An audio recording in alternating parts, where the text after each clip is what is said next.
about archaeology and history, funny enough. Talking about something even more important than people, and that's life. And life starts with water. And you're walking next to the Dan stream now, you enjoyed it, right? You saw the quantities of water.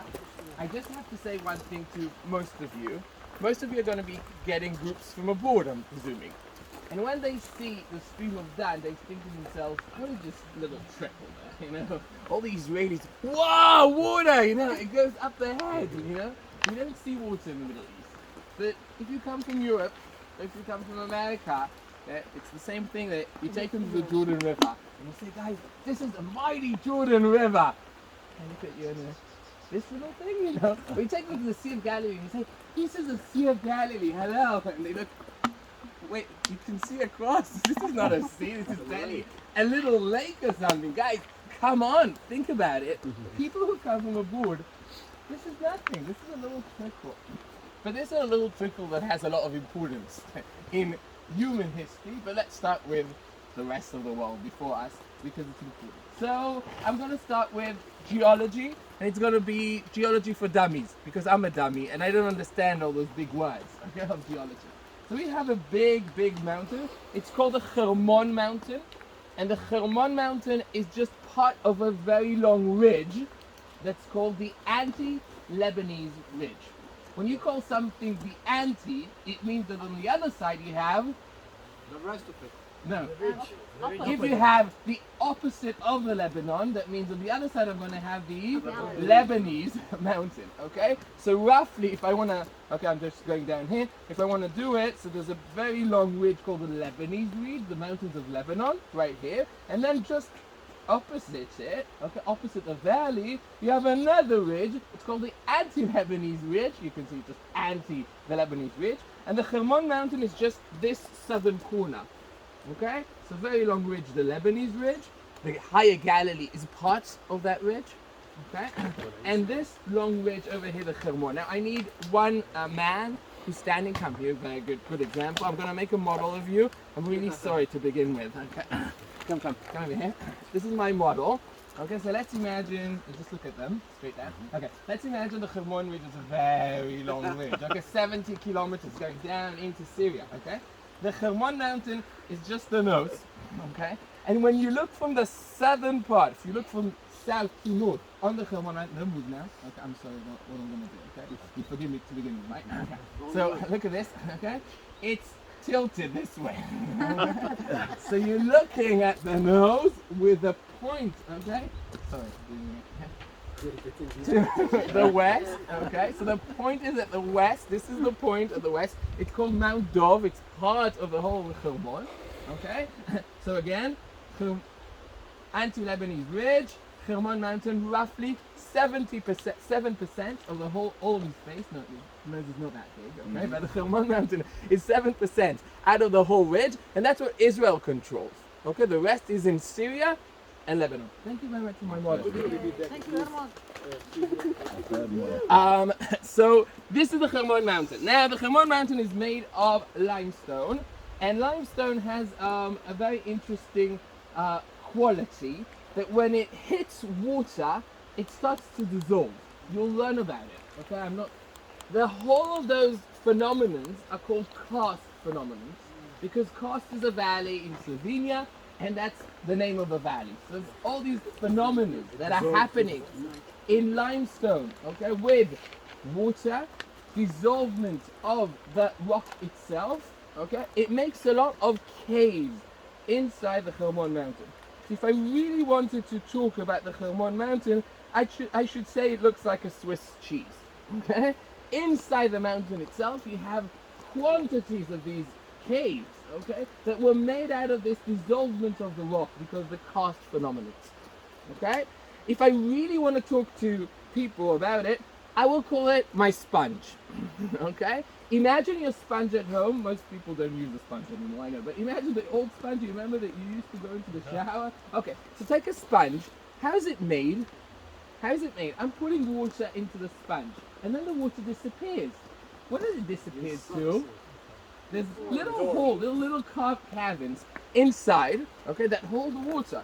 So now what I'm going to do to the Hermon mountain is I'm going to bring down snow and rain and everything you can imagine from on top, and hail and whatever you can imagine. Almost 1,000 millimeters a year, okay, fall on the Hermon mountain in different ways. And then the water just goes into one cavern. And then when that cavern is full, what happens? When you add more and more water into your sponge, what happens? First of all, it goes out of those caverns, and then it tries to find a place where it can go out, okay?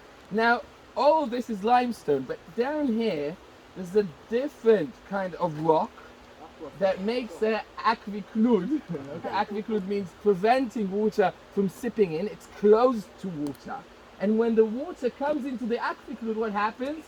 It starts running to the side. So if you put your sponge on, on a surface, and you put water into the sponge, where is it gonna leak from? From the bottom, in the aquiclude, okay? That's the same way the Hermon is working, okay? So you have a really big sponge with a lot of water inside. The more you add in, it's gonna run down to the bottom. When it hits the aquiclude, it will start switching out from the sides, okay?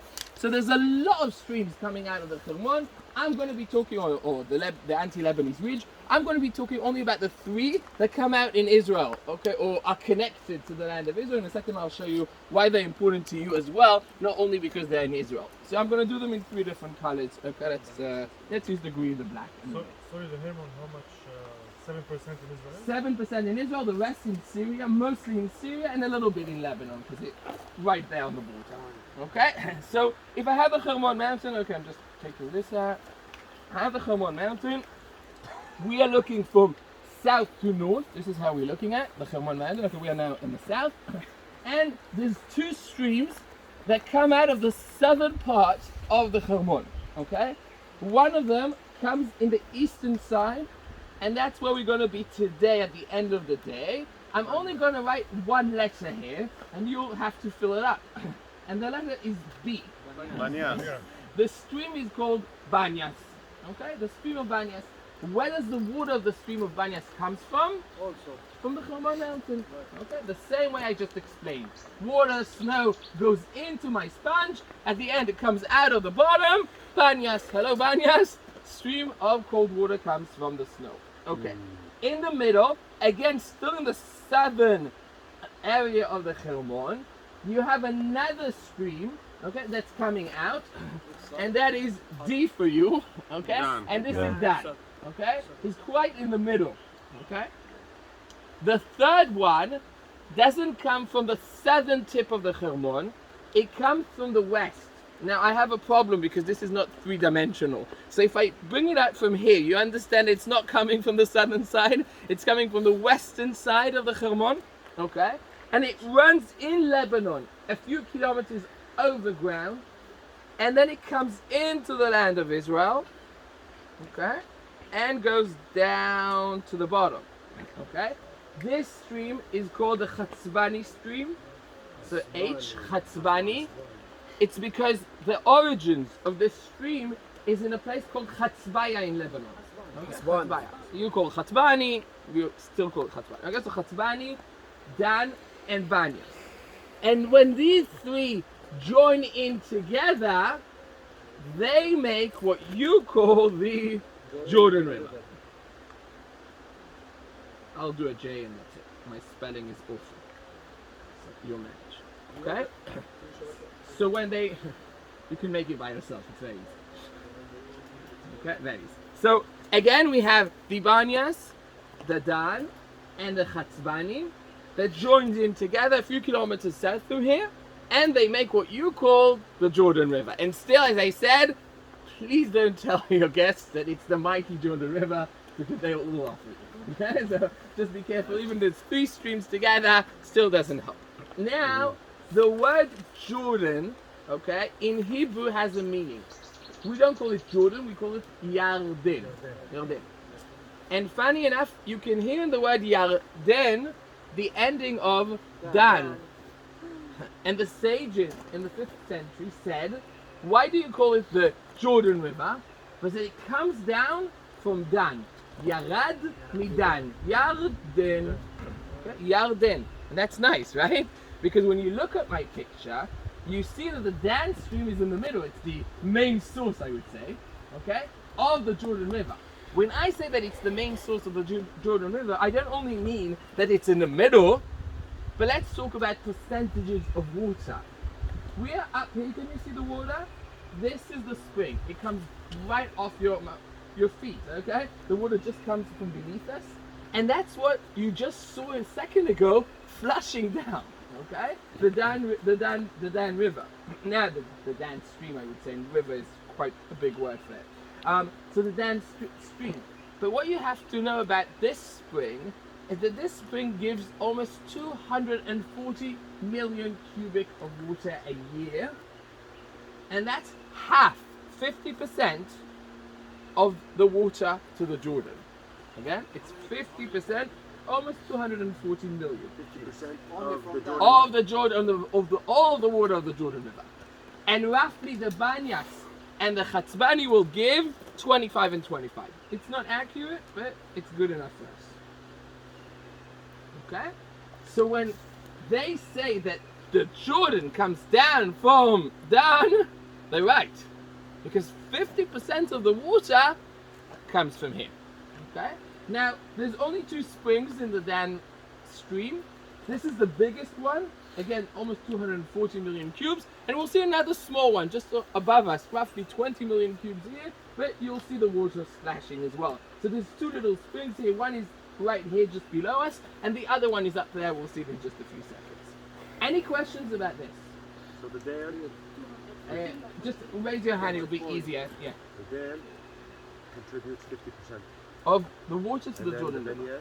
Banyas, And Banyas and Chatzbani 25 and 25 roughly. Supply to Yes, the water. yes. The Yarden, how, where it comes from Dan and Yarad Midan. Yarad Yarad Midan. Midan. The 2 words that they join in What's together. The Yarad Dalet again? joins in together. So it's Yarad Yarad. Midan. Right? Yarad Yarad Midan comes down from Dan. So That's that's what it mean means that's in mean Hebrew. Jordan. It's like behind this word. I- So Jordan, Jordan, is mainly Jordan the stream or Jordan the state? The state. Jordan the state comes from the English word trans Jordan, the other side of the Jordan River, and that is a biblical term, of course, but it was used for Amir Abdallah at the beginning of the 20th century to explain where he resides. So the other side, Transjordan, was the other side of the Jordan, and it does come from Jordan in the beginning. Yeah, the and it stream was itself. Amun as the well. names Amun. make sense. Amman was. Amun it was. But I mean, they know about it. They know that it's a biblical. You know how many people don't know anything? We are, And I we're have still a learning. very big list, okay? I have a very big list, but it's not my concern for today. You are my concern for today. The rest of the population in the world isn't for some reason. I don't know why. Okay, but this, you have this? Okay, in your heads. Okay, so we have the Jordan River starting from here and the 3 Are streams. there any Yes. other sources for the